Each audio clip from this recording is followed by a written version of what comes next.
Hello and welcome to this week's edition of the Travel Show with John Guinn on UKHealthRadio.com.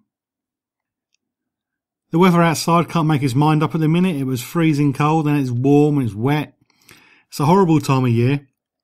But if you want to go to some nice weather, admittedly a windy place, then in a few moments we'll be talking about the islands of Hawaii.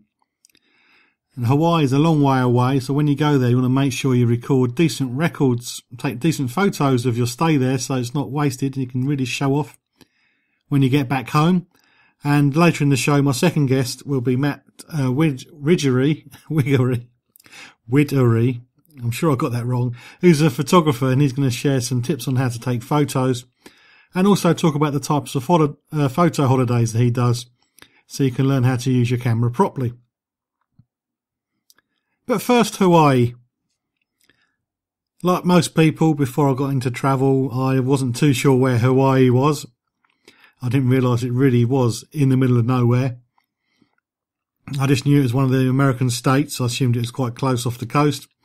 And it's where Magnum was filmed, and I watched Magnum an awful lot when I was growing up. So to find out more about it, my first guest is Caroline Anderson, and she's a tourism brand manager at Hawaiian Tourist Authority. She's going to tell us all we need to know about the islands and why we should visit there. Hawaii is located in the middle of the Pacific Ocean. We're one of the most isolated islands in all the world. I'm glad you said the ocean because I can never pronounce the ocean correctly. It's one of my words I just can't get out.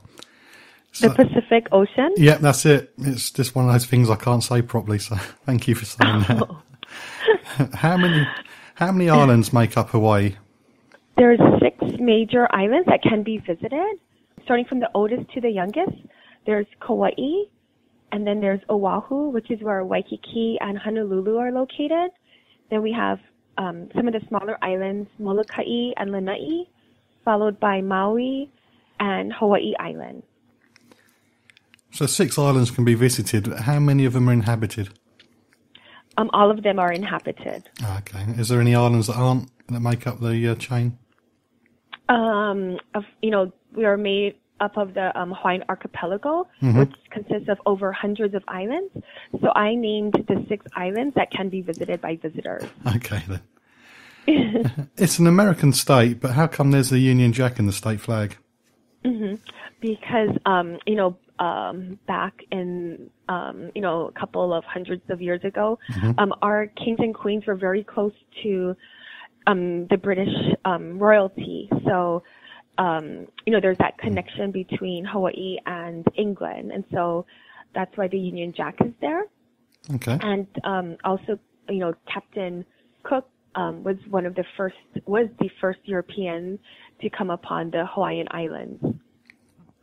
So what's the official language? What's the official language there? The official language we have 2. It's Hawaiian and English. So how do you get there from the UK and how long does it take? It takes, for me, I actually went from Honolulu, Hawaii to San Francisco, which is about 5.5 hours. And then I went from San Francisco to London, and that was approximately 10 hours. So that's on average, you're looking at about 15 to 16 hours in the air. That's an awful long time, isn't it? It's long, but it's worth the journey. And it's, once you get to the U.S. Mainland, it's just a hop over to Hawaii. Lots of people, when they visit the mainland, like to do different tours. So how easy is it to get from the mainland to Hawaii? Is there plenty of direct routes from American airports? Yeah. Yes, definitely. We're fortunate to have lots of connections from the U.S. mainland. So we have direct flights from San Francisco, Los Angeles, Seattle, even Newark, New Jersey, and New York, the JFK airport. And these are just some of them. You can even also travel to Hawaii via Vancouver, Canada as well. And these all go to the 4 main islands, which are Oahu, Kauai, Maui, and Hawaii Island, otherwise known as the Big Island.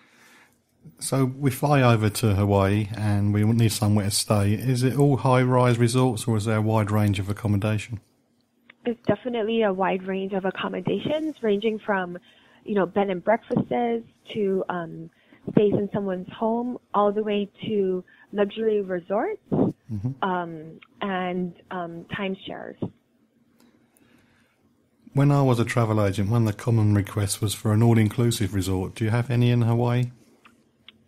We don't have any all-inclusive hotels in Hawaii, but that's what makes Hawaii unique and special, because we don't want them just to stay in the hotel. We want them to get out and experience our destination, because you'll see that when you go out of the hotel and you're interacting with the locals, or you're hiking in our forest, or swimming in our ocean, or doing some Hawaiian cultural activity, I think then you really get to know the destination and really feel it. Yeah, too many people when they go to Europe, they just stay in the resort and don't come out. So yeah, it's a great idea. When it comes, when it comes to tourist resorts, are they all on the western side of the island? And what's the weather like? For the islands, there's definitely resort areas on each island. So it just depends on the island that you're on. As far as weather, I hate to say it, but it is really summer all year round. Okay. We don't have seasons, like you do here. But yeah, it is basically 23 to 25 degrees Celsius year round. Oh, that sounds terrible. I don't know how you put up with that. Yeah. So it's an all year round resort then. So it doesn't matter what time of year. You're always going to be warm. Yeah, exactly. I'm pretty sure everyone's heard of Honolulu. Which island is that on? Honolulu is located on the island of Oahu. And it's also, on Oahu you have Waikiki as well. And as well as the big surf competitions during the winter months, like the Triple Crown of Surfing. And also, on this island is the best place to learn how to surf, which is where actually surfing was born, in the Hawaiian Islands. I don't really have the legs for a beach. Is there anything else to do on the island so I can keep my legs under cover? Yeah, definitely. There's everything from, hiking in the rainforest to, if you're not into hiking, you can always go to one of our museums, like the Bishop Museum, to checking out a hula show at the Polynesian Cultural Center, to just, spending time with your, if you're traveling with your family, spending time with your family or with your partner, just enjoying the islands and all that there is to see and do. There's even lots of festivals and events that take place year round. So always something to do on Oahu as well as the other islands. You're listening to The Travel Show with John Guinn on UKHealthRadio.com. With the name Big Island, I would have expected Honolulu to be there, and I'm sure I'm not the only one. Is the Big Island just for stargazers and golfers, or is there more to it than that? Yeah, definitely. On the Big Island, this is where the active volcano is. So we have, you can see the lava at the Hawaii Volcanoes National Park, and they're actually celebrating the 100th year anniversary this year. So there's also lots of activities during each of the months to do.